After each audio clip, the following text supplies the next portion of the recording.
Pour ne rater aucune de nos vidéos, n'oubliez pas de vous abonner et d'activer la cloche. La solution des filets sociaux est une solution qui n'est pas pérenne, elle est une solution temporaire.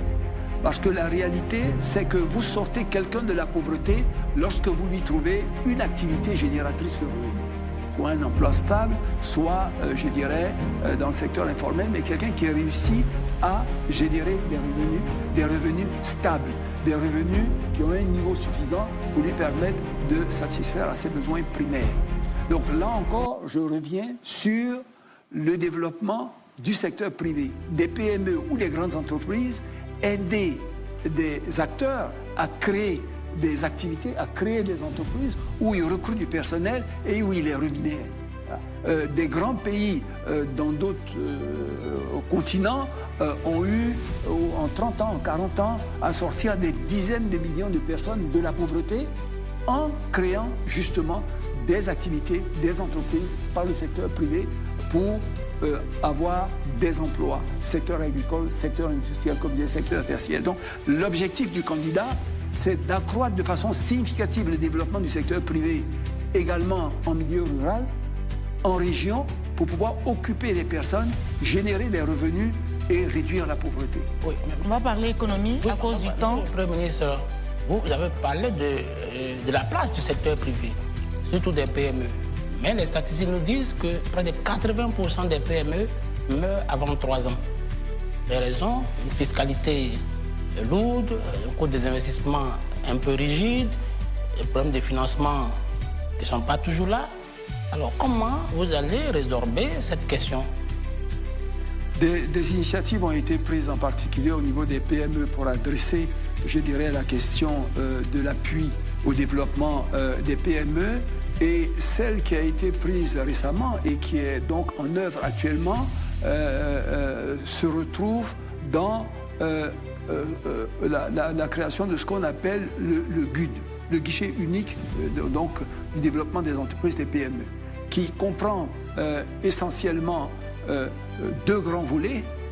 Un volet qui est recevoir les PME, les aider à formaliser leur plan de développement, les aider éventuellement à avoir du personnel de qualité ou à former leur personnel, puis ensuite un fonds, je dirais, de garantie qui permet d'apporter aux PME les garanties nécessaires pour obtenir un prêt bancaire.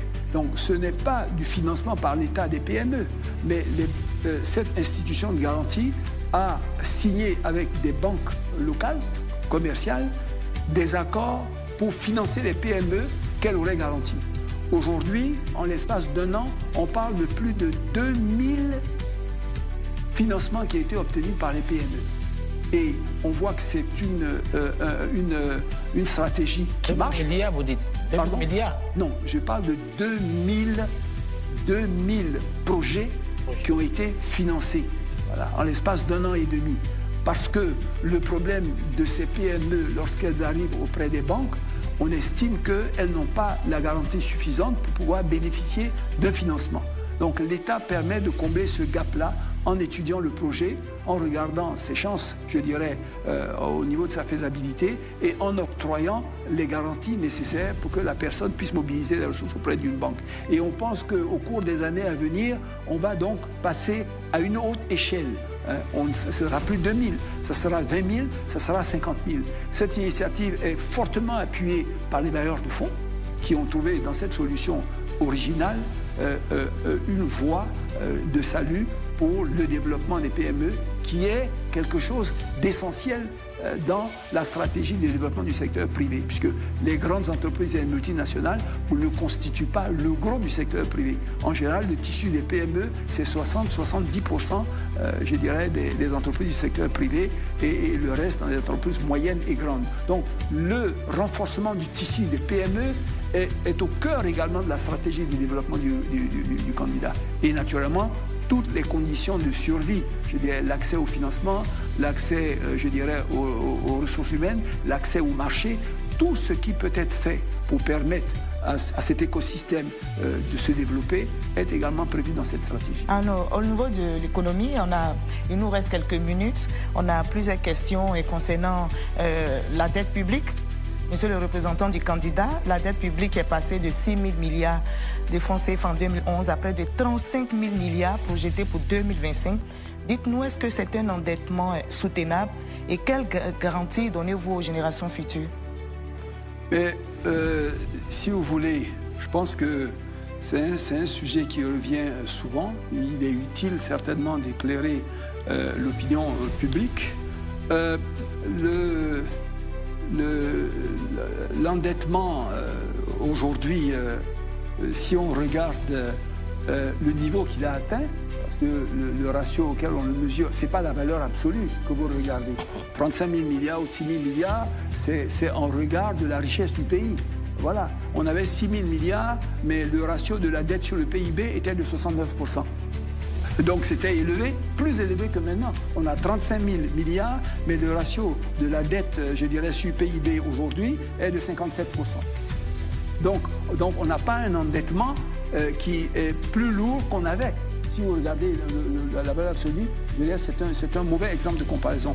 La deuxième chose, c'est que pratiquement 80% de cette dette est libellée dans une devise qui ne nous pose pas, qui ne nous expose pas à des risques de change. Parce que souvent, le problème, je dirais, de ces prêts, c'est que vous l'empruntez dans une autre devise et lorsque il vient de rembourser, vous n'avez même pas, je dirais, de devise suffisante. Vous pouvez avoir un sujet de balance des paiements, un problème de devise. Ici, ça au moins c'est garanti. La troisième chose, c'est que le taux de rémunération moyen de ces emprunts que nous avons faits tourne autour de 5%, alors que la croissance économique que nous avons est autour de 7% par an. Donc on se rend bien compte que l'investissement qui est fait à partir de ces prêts induit un accroissement de richesse qui est supérieur à la rémunération de cette... Donc voilà, c'est un bon emprunt, c'est un bon investissement. Et pour terminer, ça quand même j'aimerais le rappeler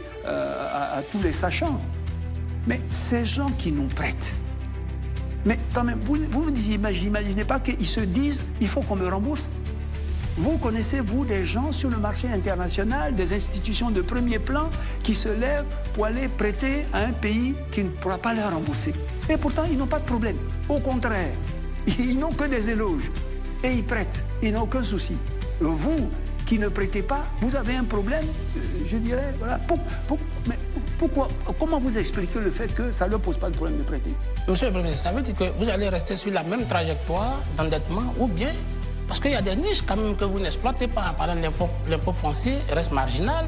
Il y a le secteur informel qui est sous-fiscalisé. Ça veut dire qu'il y a des ressources qui sont en déperdition. On parle de souverainisme. Qui sont en déperdition, que ça, vous ne récupérez pas. Ça, c'est un autre sujet. Ça, c'est un autre sujet. Non, dans ces conditions-là, ne me parlez pas de dette. On peut considérer que c'est parce que vous n'avez pas suffisamment de mobilisation interne que vous allez à l'international. Ça, c'est vous qui présupposez ça.